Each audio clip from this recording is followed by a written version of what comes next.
Hey teachers, welcome back to Coach Hall Writes. In today's video, I'm going to be talking about how I create a rhetorical analysis unit for my AP Lang classes. Before we get started, I'd like to invite you to stay in touch.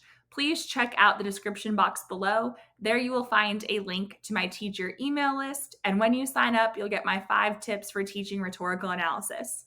Also, don't forget to subscribe here on YouTube and hit that bell to turn your notifications on. Now, while I do several teacher videos throughout the summer, most of my content during the school year is much more student friendly, so I would love it if you would encourage your students to subscribe to Coach Hall Writes as well. In thinking about creating a rhetorical analysis unit, I think there's some questions that we need to ask ourselves. First is we need to think about the skills that our students have from previous classes. Now, depending on your teaching situation, you might be able to go to a coworker who had these students in a previous class and chat with them about which rhetorical analysis skills they might have emphasized. However, I know that that isn't possible for everybody. In that case, I would encourage you to either look at your school's curriculum or consult your state standards. I've also found that even though students might have encountered rhetorical analysis in, let's say, an Honors 9 or an Honors 10 class or maybe pre-AP, that it's really helpful to start at square one. Because, for example, you might have some students that have transferred into your school or to your district and they might not have the same background. And also, in some cases, summer happened and students might not recall these different skills as readily. The next thing I want you to ask yourself is, which skills do I want them to have by the end of the unit? Now, I wrote mastered on the slide here, but that might be too strong of a word. You also want to consider, how long do you want your unit to be? I know many teachers follow the AP Lang course exam description. One of the things that I like about the course exam description is that I feel that it does start students off at square one. However, the units are approximately 15 classes long and there are 9 units. And I know many teachers, myself included, tend to teach those same skills but have longer units. In thinking about the skills that you want your students to be proficient in or possibly have mastered by the end of the unit, you need to also consider, is this the only time during the year that you're going to teach rhetorical analysis? I know many of us have a 40 to 50-minute class and we teach all year long, but some of us might have a block class or a semester-long class, and therefore your teaching situation might look a little bit different. For me personally, I like to start my year with rhetorical analysis because it is the essay type that my students tend to take the longest to feel comfortable with. We then move on to synthesis and then argument, and then we revisit rhetorical analysis and do a brush up on synthesis before the exam. In my initial rhetorical analysis instruction, I'm trying to get students very comfortable with the rhetorical situation, understanding thesis statements, evidence, and commentary. And then when we revisit rhetorical analysis in the spring semester, we look at more rigorous texts and we dig much deeper with our commentary. But of course, there are many ways to structure this course, so don't feel that you have to do it my way. Some other questions that you're going to want to ask yourself when you're designing a rhetorical analysis unit are, is there a certain topic that I want to cover or maybe a theme that I want to cover? I'll show you a couple examples of that later on in this video. You also want to ask yourself, which text do I want to include? I would encourage you to consider a variety of texts. So different rhetorical situations. Depending on your unit, you might have a eulogy, a commencement speech, some other famous historical speeches. You also want to look at the different writers and speakers and make sure that you're offering diverse perspectives there. Now, as far as the time period, the College Board doesn't really give pieces that are older than, say, the year 1800 approximately. So while it's possible that I might include a text from the 17 or 1800s, a lot of times at the beginning of the year, especially as students are becoming more comfortable with rhetorical analysis, I try to have the passages be a bit more contemporary. You also want to consider this unit in relation to your whole year. We really want to ask ourselves what voices our students are encountering during their year with us. And because I teach 10th, 11th, and 12th grade, I try to look at it in terms of their whole high school experience as well. Now, that might sound like quite a lot to undertake or a lot of pressure, but I think one of the key things we want to realize is we don't want our students hearing the same voices over and over again during their 4 years of high school. So here are some teacher tips for you as you start to approach creating a rhetorical analysis unit. Figure out the order in which you want to teach the text. This does not actually have to be chronological order. So, for instance, you might think about how different texts pair together, either because of their historical significance or maybe something about the speaker. Once you have your order of text set, then start to think about the assignments. Build up to larger assignments. You do not need to start with an essay on day one. I've spoken about this many times in other teacher tip videos, but I believe it's helpful to have short, meaningful assignments because it's a helpful way for your students to gain a strong foundation. And as a teacher, it helps you avoid burnout. So here are some examples of shorter assignments. Thesis statements. There are several different ways that you can incorporate thesis statements into your instruction. I'll include a link to one of the activities I like to use in the description box below. It's called Is It Defensible? In that activity, students are presented with thesis statements and they have to determine yes or no, is it defensible? And in some cases, you can extend the activity to have them write their own thesis statement. Having students write their own thesis statement can be a really quick homework assignment. It could be bell work, it can be an exit ticket, and it's pretty easy to grade. You can also have students create a line of reasoning by having them write a thesis statement and just the topic sentences of the essay. Outlines are another somewhat easy activity. I think it's helpful to have students get in the habit of outlining their ideas before they write. You could also do one-pagers or even body paragraphs. I like to have my students write a couple different body paragraphs before I ever have them write an essay. And this is because I like to be able to give them feedback on their body paragraph. I like to make sure that they truly understand what rhetorical analysis is and how I expect a body paragraph to be written before I ever have them write a full essay. It's also much easier for me to give feedback at the paragraph level than having to give feedback at the essay level. So here is an example of what a unit could look like. I'm going to show you 3 different examples. This one is purely rhetorical analysis. And this is actually a unit that I use with my own students. It takes us approximately 9 weeks. Now, if you'd like access to this unit, I'll include the TPT link in the description box below. So I want to talk you through the process of how I created this unit in case you'd like to mimic it on your own.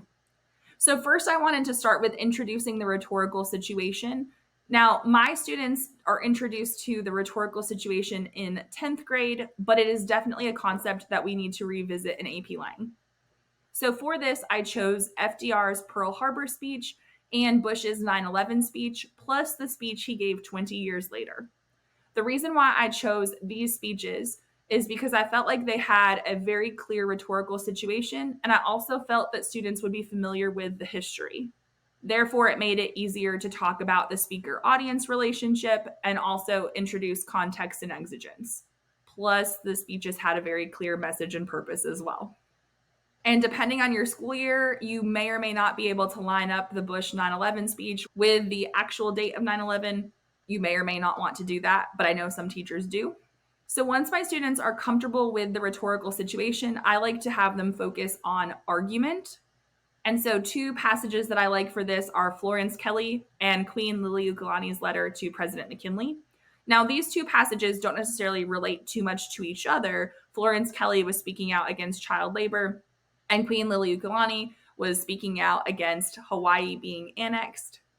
And actually, Queen Liliuokalani's letter comes first chronologically. However, I feel like the Florence Kelley passage is a little bit more approachable for students, whereas I think Queen Liliuokalani's letter is a little bit more challenging. So that's why I put Florence Kelley first. The chronology didn't matter to me. I was more focused on which passage would be more approachable as I introduced this idea of identifying the speaker's argument and how they created that argument using rhetorical choices. And then lastly, we have message, because message and argument are different. And so I chose 2 passages, one from President Obama and one from Madeleine Albright. I also think it's important to make sure that you have a variety of rhetorical situations. So for instance, over the course of the year, I like to make sure that my students have been exposed to a commencement speech, a eulogy. Later on in the year, I will add in an inaugural address. Last year, we did 2 passages from AP Classroom. One was a speech from the DNC, and one was a speech from the RNC. Because it seems like since the College Board redesigned the course, they're choosing passages that have a very clear rhetorical situation. And I really want my students to be able to analyze how those different components are working together and how the speaker is tailoring their message or argument to their audience in order to achieve their purpose. My mantra for rhetorical analysis when engaging with my students is, why does the speaker make this choice for this audience on this occasion? So anyway, this is one way that you could look at American speeches and letters. Now, of course, you could take this structure and change out the speeches or letters, and that would be totally fine. However, I will say that FDR, Bush, Florence Kelley, and Albright are all, in my opinion, very approachable passages, especially for the beginning of the year. So let's say that you don't want to focus on American speeches. Let's say you want to do a different type of unit. For this one, we've got man versus nature. And while this is focusing on rhetorical analysis, we've also got synthesis prompts worked in, because I know some people like to kind of go back and forth between different essay types. This is actually a unit that I do with my Honors 10 students, but I do feel that it could be appropriate for AP Lang as well. Some of the passages I like for this, I like the passage "Let There Be Dark" that actually used to be on the SAT as a sample prompt before they took the essay off of the SAT. I also really like the Louvre prompt that's from an old AP Lang exam. And the Lab Girl prompt is from AP Classroom. If you're looking to incorporate synthesis, but still keep with this nature theme, I really like the locavore synthesis prompt. I think it's very approachable. I usually go from the locavore prompt to the wind farm prompt. Now, if you're looking to incorporate some other genres like maybe poetry or short fiction, I've got both versions of There Will Come Soft Rains listed, and also the walnut tree was used on the AP Lit exam. Now, I'm going to be very honest. I use this particular unit with my Honors 10 students who are sophomores. I do not incorporate poetry or short fiction into my AP Lang class, because I know students have had those skills in their previous classes and they will have those skills in their senior classes. Since the AP Lang exam focuses exclusively on nonfiction, I focus my AP Lang class exclusively on nonfiction. But again, that's why I said when planning a unit, you also want to think about the student's journey throughout high school, not just in your English class.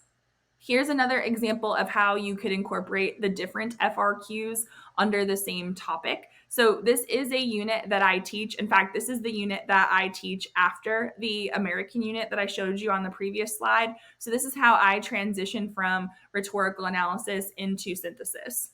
My students watch the TED Talk, Do Schools Kill Creativity by Sir Ken Robinson. There is a Q3 prompt about creativity from a previous exam, and most years I do include that prompt. However, if my pacing is off, that's probably the first thing to go out of this unit, if I'm being honest. And the reason why is because I know I will introduce Q3 much more in depth later on in the year. And so this represents my best laid plans for the unit, but sometimes you might need to modify and adjust. The America Needs Its Nerds prompt was a rhetorical analysis prompt from a previous AP Lang exam, and my students tend to like that one. The C word in the hallways, at least to the best of my knowledge, has not been on the AP Lang exam.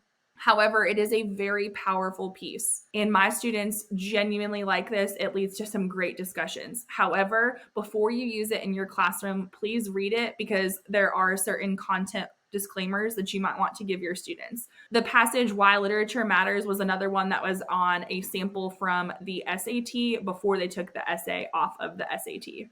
Now, for that particular passage, I think it's pretty approachable, and I do think it helps students realize the value of literature in other professions, but it's not one that my students rave about. They have stronger reactions to Do Schools Kill Creativity, America Needs Its Nerds, and the C word in the hallways. The next one listed here is I Know Why the Caged Bird Cannot Read. This one was in the textbook that we were using, which I believe was the Language of Composition 3rd edition, if you happen to have that one. I will tell you, this one is longer than the other ones, and my students see how long it is and they automatically dread it. Also, the vocabulary in this one is much more elevated. It is a more rigorous read for some students. The thing that I like about it is that it is kind of divided up into 3 parts. So this is definitely one that we spend multiple days talking about. Also, it takes a while for students to really see her point, because some of the claims that she makes initially, they have some polarizing reactions to. So this might be one that you would want to preview and see if it would be a good fit for your students. As I said before, I use this unit to switch from rhetorical analysis into synthesis. So we focus on the topic of education and we go from rhetorical analysis into synthesis. I really like the English curriculum synthesis. That one was on an AP exam from several years ago, but I do think it fits well with I Know Why the Cage Bird Cannot Read. Because in that passage, she's talking about high school English curriculums, and so I do feel like there's a bit of overlap there. I like how those two pieces pair together. There's also the kindergarten synthesis, which is on AP Classroom. I add an article. From The Atlantic. I'll link it in the description box below. I believe the title is something to the effect of The Joyful Illiterate Kindergartners of Finland. Now, that particular article, like I said, is not included in the original synthesis. I add it in, and it is a little bit longer, but I have students read the full article. I don't excerpt it. I just let them know that it's a little bit longer than what a source would be on the exam. However, my students really like the article, and I feel like it adds value to the conversation. So I let them cite that article as an additional source. There's also the library synthesis, which I think is a very approachable synthesis prompt for students as well. All right, so there you have it. That's just some quick tips to help you if you are designing your own rhetorical analysis unit for the upcoming school year. If you have any questions about anything AP Lang related, please don't hesitate to reach out. I'm Coach Hall Writes on all social media platforms. And before you sign off, be sure to check out the description box below for any links that you might find helpful. Until next time, happy teaching!